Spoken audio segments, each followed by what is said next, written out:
ఇప్పుడెలా ఉంది సీత? నీతో ఇలా బయటికి రావడం చాలా హ్యాపీగా ఉంది మామా.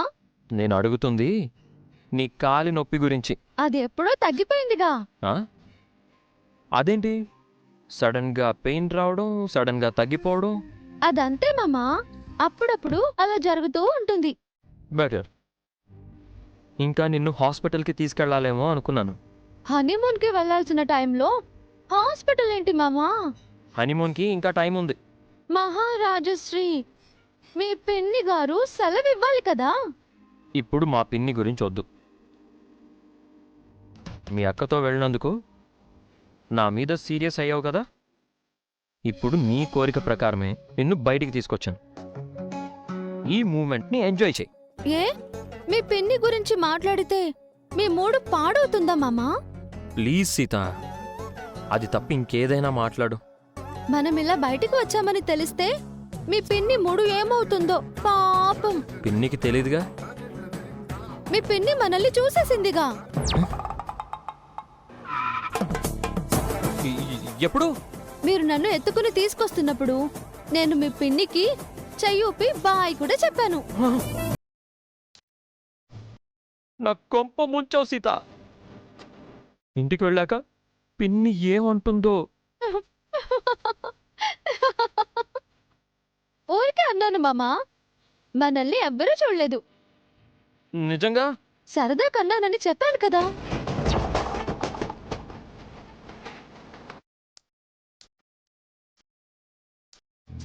ఇంకెప్పుడు ఇలాంటి బాంబులు పేల్చుకో. సరదా కూడా వద్దు. సారీ మామా. నీకు కోపం తగ్గించాలని నేను బయటికి తీసుకొస్తే నాకు కోపం తెప్పిస్తున్నావు. జోక్ చేశానని అన్నాను కదా, నవ్వు మామా. నవ్వకపోతే నువ్వు కూడా కొబ్బరి చిప్ప మిస్ అయినా. కోతిలా ఏం ఉండను, రామ్ లాగే ఉంటాను. నా చెల్లిపి మామా.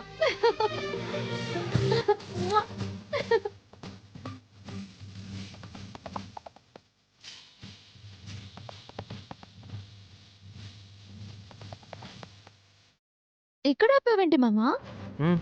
అది చూడు. Hi, ice cream. నీకు ఇష్టమైన పుల్ల ఐస్ క్రీమ్. పద తినిపిస్తాను.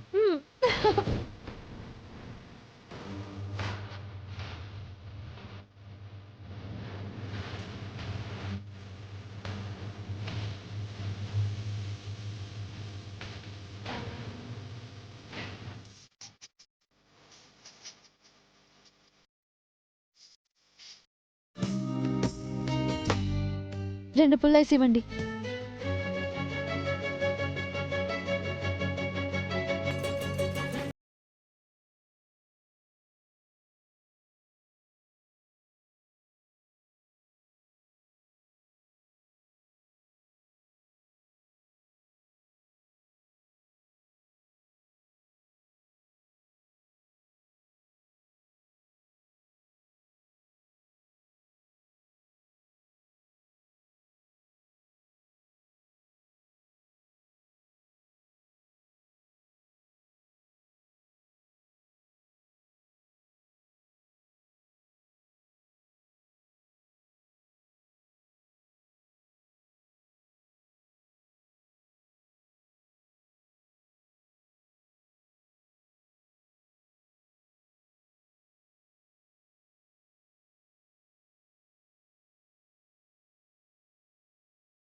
నిన్న సీతకు బ్యాడ్ డే మహా, లైఫ్లో మర్చిపోలేదు.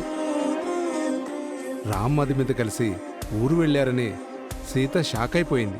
వాళ్ళు తిరిగి వచ్చే వరకు సీతకి మనశ్శాంతి లేదు. సీత తిక్క కుదిరింది. అలాంటి బ్యాడ్ డేస్ సీతకి మళ్ళీ మళ్ళీ రిపీట్ అవ్వాలి. మహా ఆపంలోనే ఉంది. సీత బీపీ 200% రైజ్ అవ్వడం ఖాయం. నైట్ సీత రామ్తో బయటికి వెళ్ళొచ్చింది. ఆ విషయం వీళ్ళకి తెలీదు. ఈరోజు ఇంకో రకంగా ఏడిపించి నైట్ నాకు బాయ్ చెప్పిన సీతను భయపెట్టాలి.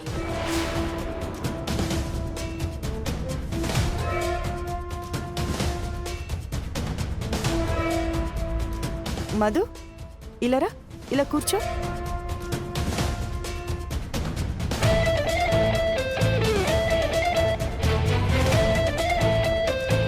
రాజ్యం, అమ్మగారు. అమ్మా, ఫస్ట్ మధుమితికి వడ్డించు.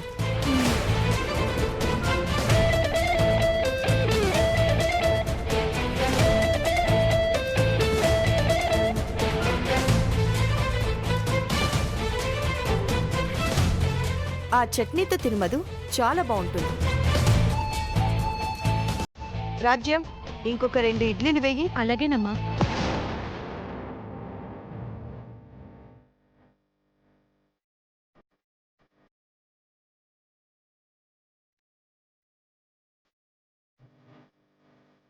మీ పెంపుడు కూతురు ప్రీతి మీద కూడా నువ్వు అంత ప్రేమ చూపించట్లేదు వదినా.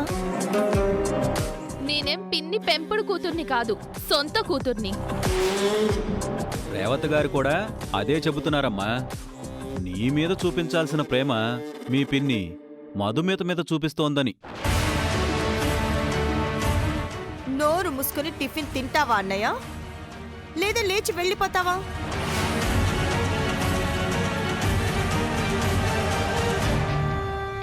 నువ్వు అందరి నోళ్ళు మూయించొచ్చు వదినా, కానీ ఆ దేవుడు కళ్ళు మూయించలేవు. ఈ ఇంట్లో మహానే దేవత రేవతి.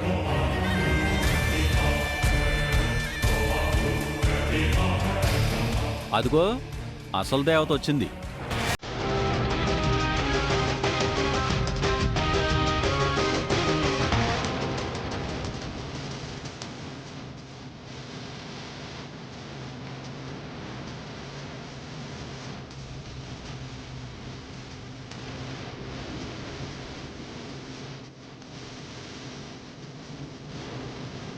నిన్న నేను నీతో చెప్పిన విషయం సీతను అడుగు మధు.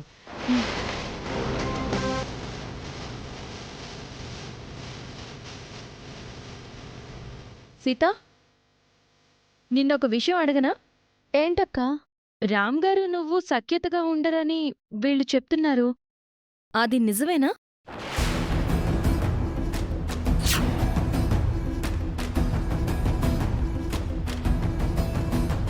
మీ ఇద్దరూ ఎప్పుడూ గొడవలు పడుతూ ఉంటారట. ఎందుకు సీత? ఏముంది మధు, సీత ఎప్పుడు ఏదో తింగర పని చేస్తూ ఉంటుంది. అందుకే రామ్ తిడుతూ ఉంటాడు. వీళ్ల పెళ్ళైనప్పటి నుంచి రోజూ గొడవేనమ్మా. ఒక్కరోజు కూడా వీళ్ళు ప్రశాంతంగా ఉన్నది లేదు.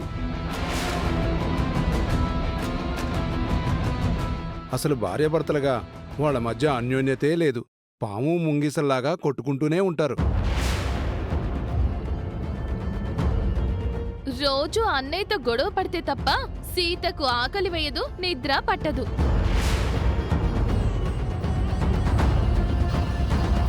చెప్పాను కదా మధు, నువ్వు బాధపడతావని.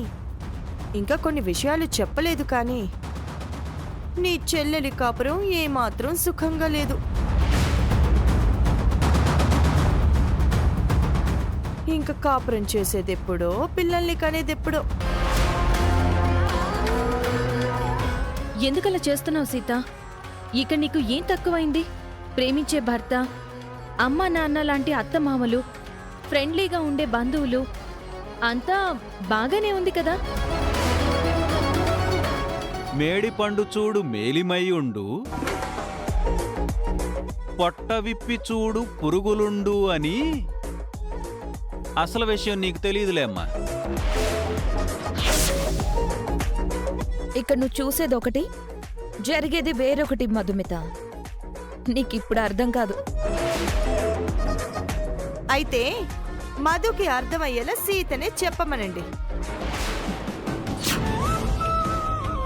నాతో రామ్తో సీత గొడవ పడకుండా ఒక్క రోజైనా ఉందా? ఏం సీత, నువ్వు రామ్తో ప్రేమగా ఉండి ఎన్ని రోజులైంది? పైకి చెప్పకూడదు కానీ మీ పడకలు వేరు వేరు కదా?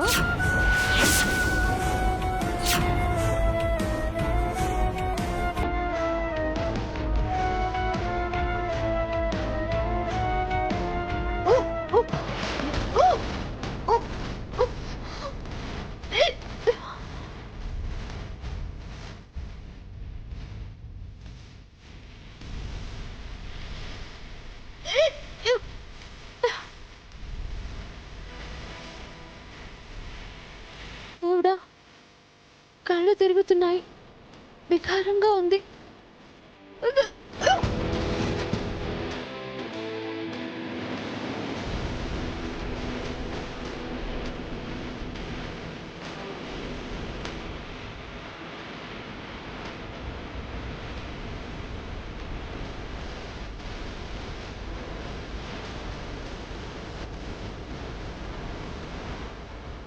ఏమైంది సీత? ఎందుకు వాంతి చేసుకున్నావు? సిగ్గుపడుతున్నావేంటమ్మా? ఏం జరిగింది? అది ఎలా చెప్పాలో నాకు అర్థం కావట్లేదు. అంటే ఇది ఇది అదేనా సీత? అవును పిన్ని, ఇది అదే.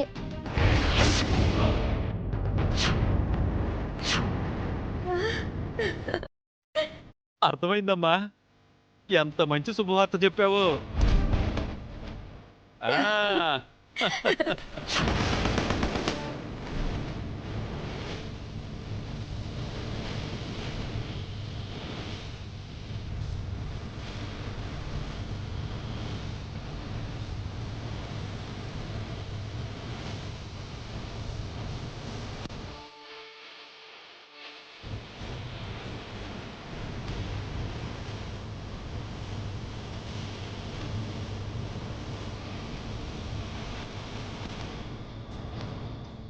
ఏం జరిగింది? ఎందుకు అందరూ సీత చుట్టూ ఉన్నారు? సీత వామిటింగ్ చేసుకుంది రామ్. ఎందుకు సీత? ఏమైంది?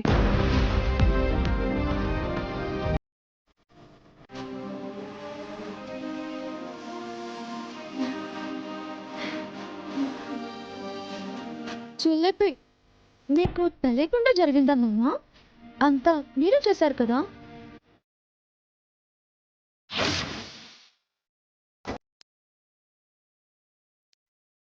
నేనేం చేశాను? నైట్ నన్ను బయటకు తీసుకువెళ్ళారుగా. ఏంటి రామ్, సీత ఏదిదో అంటోంది? అంటే పిన్ని, అది సీత విషయంలో ఇలా ఎందుకు చేశావు? సారీ పిన్ని, అనుకోకుండా చేయాల్సి వచ్చింది. మాతో ఒక మాట అయినా చెప్పాలి కదరా. చెప్పాలనుకున్నాను, కానీ అంత టైం లేకపోయింది డాడీ. నువ్విలా చేస్తావని మేము అనుకోలేదు రామ్. భార్యాభర్తలు అన్నాక చిన్న చిన్నవి జరుగుతుంటాయి కదా పిన్ని.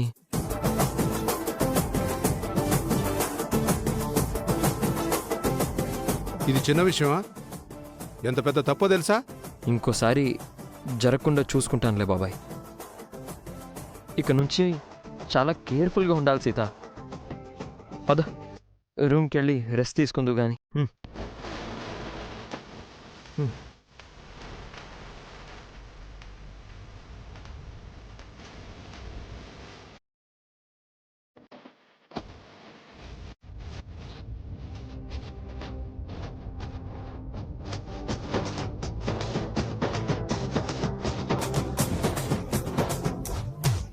తీసుకెళ్ళు, మెల్లగా తీసుకెళ్ళు.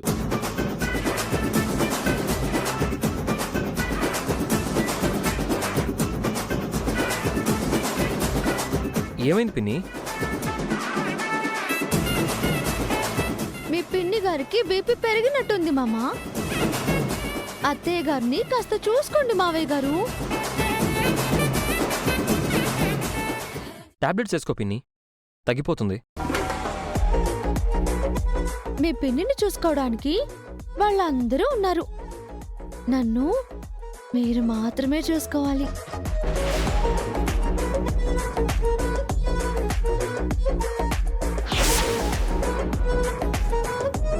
పదండి.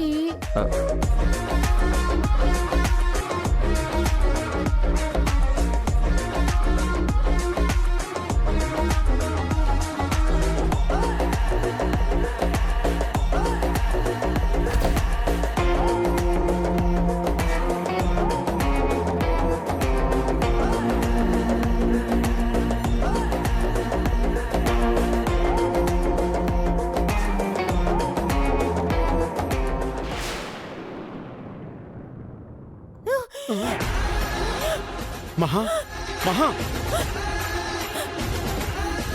మహా,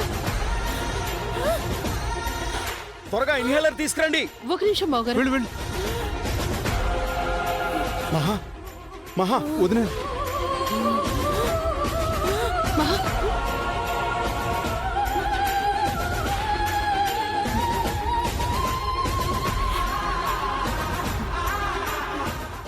ఆవేశపడకు మహా, మెల్లగా ప్రశాంతంగా ఉండు.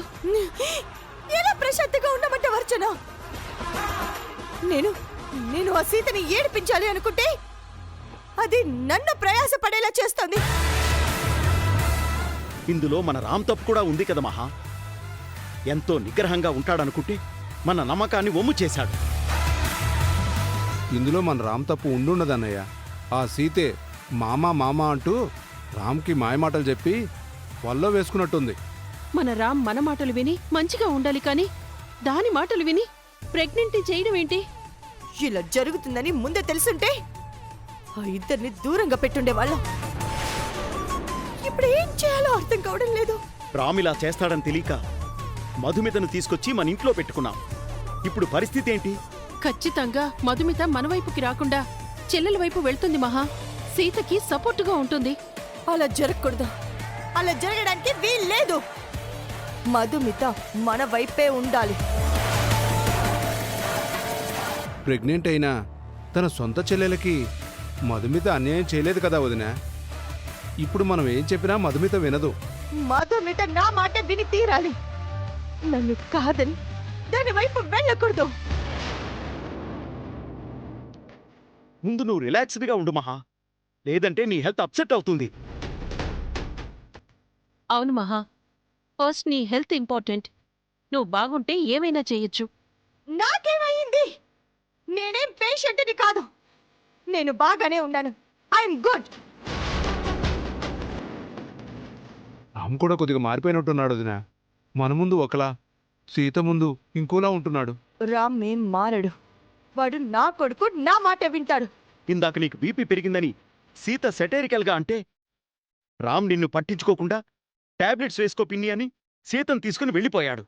నిజమే మహా, ఇది వరకు నువ్వు చిన్న తలనొప్పి అన్నా సరే అన్నీ మానేసి రామ్ నీ పక్కనే ఉండేవాడు. ఇప్పుడేమో ఆ సీత పక్కన ఉన్నాడు. నన్ను ఇరిటేట్ చేయకండి. వెంటనే మన డాక్టర్ని పిలవండి. ఓకే. నేను తేల్చుకోవాల్సిన విషయాలు చాలా ఉన్నాయి. అర్చన డాక్టర్కి ఫోన్ చేయి. అలాగే మహా.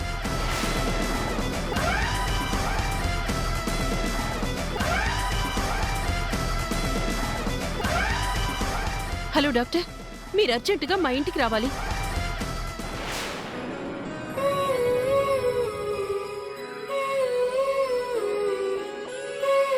కూర్చో. నువ్వు ఎటూ కదలకుండా రూమ్లోనే రెస్ట్ తీసుకో. నేను నీకు నైటే చెప్పాను ఇలాంటిదేదో జరుగుతుంది అని. నువ్వే వినలేదు. ఇప్పుడు చూడు, అందరికీ దొరికిపోయాం. ఇందుకే అతిగా ఏదీ చేయకూడదు అంటారు. ఇప్పుడైనా నా మాట విని జాగ్రత్తగా ఉండు. ఏంట్రామ్, సీతకి జాగ్రత్తలు చెప్తున్నావా? అవునత్తయ్య, ఇలాంటి టైంలో తను కేర్ఫుల్గా ఉండాలిగా. చూసావా మధుమిత, సీత మీద రామ్కు ఇంత బాధ్యత ఉంటే ఇద్దరి మధ్య సఖ్యత లేదు, అన్యోన్యంగా లేరు అని వాళ్ళు పుకార్లు పుట్టిస్తున్నారు. రామ్ సీత ప్రేమగా లేకపోతే ఇలా జరుగుతుందా? వాళ్ళ అవసరానికి ఏదేదో మాట్లాడతారు. అసలు విషయం ఇది అని దేవుడు నిరూపించాడు. మ్మ్.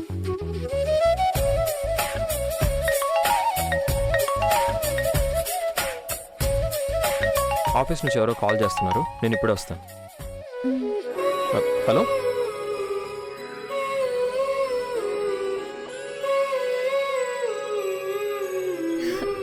కంగ్రాట్స్ సీత, మొత్తానికి మీ అత్తయ్యకి భలే షాక్ ఇచ్చావు.